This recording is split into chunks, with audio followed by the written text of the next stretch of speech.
नमस्कार, आप देख रहे हैं आवाज़ भारती और मैं हूं आपके साथ भारती सिंह। ऐसा देश है मेरा जहां पर महज 19 साल की उम्र में एक युवा परमवीर चक्र विजेता बन जाते हैं। आज हमारे साथ हैं ऐसे ही, इनकी तारीफ जो मैं कह ही नहीं सकती। इन्हीं की ज़ुबानी से सुनेंगे आखिर देश के लिए इन्होंने क्या क्या किया। और आपको ये भी बता दूं कि आने वाला है स्वतंत्रता दिवस, तो उनके लिए भी इनसे खास बातचीत करेंगे। हाँ, आपसे सबसे नमस्कार। हाँ जी। और आपसे सबसे पहले मैं यही पूछना चाहूँगी कि आपने महज 19 साल की उम्र में, जहाँ अगर मैं अपनी ही बात करूँ तो शायद 19 साल में मैंने ये सोचा भी नहीं था कि मैं आगे क्या करूँगी लाइफ में। बस 12th हुई थी और ये सोच रहे थे कि हाँ कॉलेज में एडमिशन लेना है, और उस टाइम आप इतने बड़े विजेता बन जाते हैं, इतने बड़ा सम्मानित किया जाता है। तो किस तरह? क्योंकि ये जो परिवार होता है, परिवार बच्चे के अंदर उसी के अनुरूप उसमें भाव और भावनाओं के बीज अंकुरित करते हैं जी। पिता फौज में थे तो अपनी कहानियाँ बताया करते थे। उन्हीं की कहानियों को सुन कर के, किताबों में पढ़ कर के बड़े हो रहे थे, और फिर एक अपने आप में एक फ़ौजी के रूप में अपने आप को देखना शुरू किया। तभी 16 साल 5 महीने की उम्र में फ़ौज में भर्ती हुए और 19 साल की अवस्था में कारगिल का युद्ध लड़ने का मौका भी मिला। और इस युद्ध के बारे में थोड़ा सा मतलब शॉर्ट में बताना चाहेंगे कि आखिर ऐसा आपने क्या किया जो आप परमवीर चक्र विजेता बने? टाइगर हिल के ऊपर, जो टाइगर हिल द्रास सेक्टर की वो महत्वपूर्ण चोटी थी जिसने पूरा द्रास सेक्टर को डोमिनेट किया हुआ था। उस पहाड़ी को फतेह करने के लिए हमारी 18 ग्रेनेडियर को चुना गया, और 18 ग्रेनेडियर की भी घातक प्लाटून जिसका मैं एक सदस्य था, उस पहाड़ी पर रात को चढ़ सकते थे, दिन में नहीं। तो 2 रात और 1 दिन की चढ़ाई चढ़ने के बाद तीसरी रात उस टॉप पर हम पहुँचे। हम केवल 7 जवानों पर चढ़ पाए थे क्रॉस फायरिंग की वजह से, और 5 घंटे तक हम 7 जवानों ने वो युद्ध लड़ा। मैंने उन पलों को जिया है, देखा है कि जब गर्दन कटती है और धड़ चलते हैं।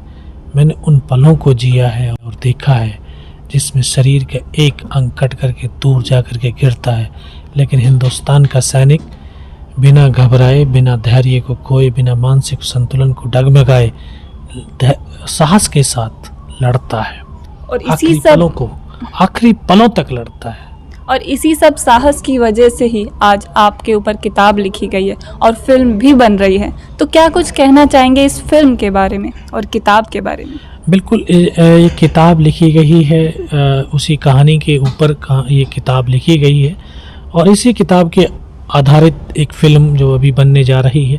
ये एक बहुत सकारात्मक पहलू है। मुझे खुशी है कि हिंदुस्तान के इस सैनिक की ये कहानी जब फिल्म के रूप में देश और दुनिया के सामने आएगी तो करोड़ों करोड़ों नौजवान इससे प्रेरणा ले सकेंगे और अपने जीवन को राष्ट्र के प्रति मोड़ सकेंगे। और जैसा कि हम देखते हैं, वैसे तो भारत में डॉक्यूमेंट्री फिल्म बनते ही रहते हैं सच्ची कहानी पर आधारित, लेकिन ये अलग इसलिए है क्योंकि ये देश से बहुत हद तक जुड़ा हुआ है। तो आप क्या कुछ कहना चाहेंगे देशवासियों को? बिल्कुल, ये एक ऐसी कहानी है, और इस देश के उस नौजवान की कहानी है जो एक किसान का बेटा है, खेती करते हुए फ़ौज में जाता है, और फ़ौज में जाने के बाद जो अपने मेंटली और फिजिकली इंडोरेंस की ताकत के बल पर वो युद्ध लड़ता है और जीतता है, और फिर उसके शौर्य पराक्रम को देख कर के भारत सरकार उसको परमवीर चक्र से नवाजती है। और वैसे तो आपने जैसा बोला कि आप आर्मी के परिवार से ही थे, इसलिए शायद कि आपके अंदर ये जज्बा था, लेकिन क्या कुछ कहना चाहेंगे उन युवा के लिए जिनके मतलब ये कहना चाहते हो कि उनके परिवार में कोई आर्मी का नहीं है, तो शायद उनके दिमाग में ये ऐसा नहीं कहना चाहती मैं कि हम देश के लिए कुछ नहीं करते, जो आर्मी में नहीं है वो भी कुछ ना कुछ करना चाहते, लेकिन फ़ौज में भर्ती नहीं होना चाहते। नहीं, जरूरी नहीं है कि राष्ट्रभक्ति फ़ौज के द्वारा ही की जाती है। राष्ट्रभक्ति हर जगह से की जा सकती है, हर क्षेत्र से की जा सकती है। आपका जहाँ पर भी इंटरेस्ट हो, जिस क्षेत्र में आप जाना चाहते हैं उस क्षेत्र में जाएं, लेकिन राष्ट्र को सर्वप्रथम रख करके काम करें। राष्ट्र से ऊपर कुछ नहीं है, राष्ट्र ही हमारा सर्वोपरि है। अगर आप राष्ट्र को सर्वप्रथम रख करके काम करेंगे तो आपकी राष्ट्रभक्ति और राष्ट्र प्रेम से राष्ट्र सशक्त, समृद्ध और उन्नति और विकास के पथ पर अग्रसर होगा। और थोड़ा सा बस एक छोटा सा सवाल राजनीति से जुड़ा हुआ कि आप क्या कुछ कहना चाहेंगे अभी जो देश में धर्म को लेके, मतलब हम ये नहीं देखते कि भारत में सारे धर्म एक साथ है, तो सबको एक साथ ही देखा जाए, क्या ही हिंदू, क्या ही मुस्लिम, क्या ही सिख, क्या ही ईसाई, लेकिन एक ऐसा तबका भी है जो अपने धर्म को ऊंचा दिखाना चाहता है। वो ये दिखाता है कि हाँ हम सही हैं, आप गलत हो, आप सही हो, हम सही हैं, ये नहीं दिखाना चाहता कोई। तो क्या कहना चाहेंगे इस पे? नहीं है, राजनीतिक जो पार्टियां हैं वो अपने अपने और ये युवा ज़्यादा कर रही है इस चीज़ में। आपने देखा कि अगर मैं पिछले 1 साल की बात करूं तो काफ़ी सारे ऐसे दंगे हुए, खासकर दिल्ली में जहां हम अभी बैठे हुए, और जो धर्म को लेकर ही था। तो क्यों था ऐसा? क्योंकि जो यूथ है वो एक उसमें समझ इतनी नहीं है। उसको जिस तरह से हमारे पॉलिटिकल लीडर, धार्मिक लीडर्स जिस तरह की बातें बता करके भड़काएंगे उसी तरफ हो जाएंगे। मैं आपको सबको बताना चाहता हूं कि इस धरती पर सबसे पहले मानव आया है और मानवता ही सबसे बड़ा धर्म है। उसके बाद ये सारे धर्म बनते चले गए, चाहे क्या है, वो हिंदू है, मुसलमान है, सिख है, ईसाई है, सबको अपने अपने धर्म पर गुमान होना चाहिए, गर्व होना चाहिए और अपने धर्म को मानना चाहिए।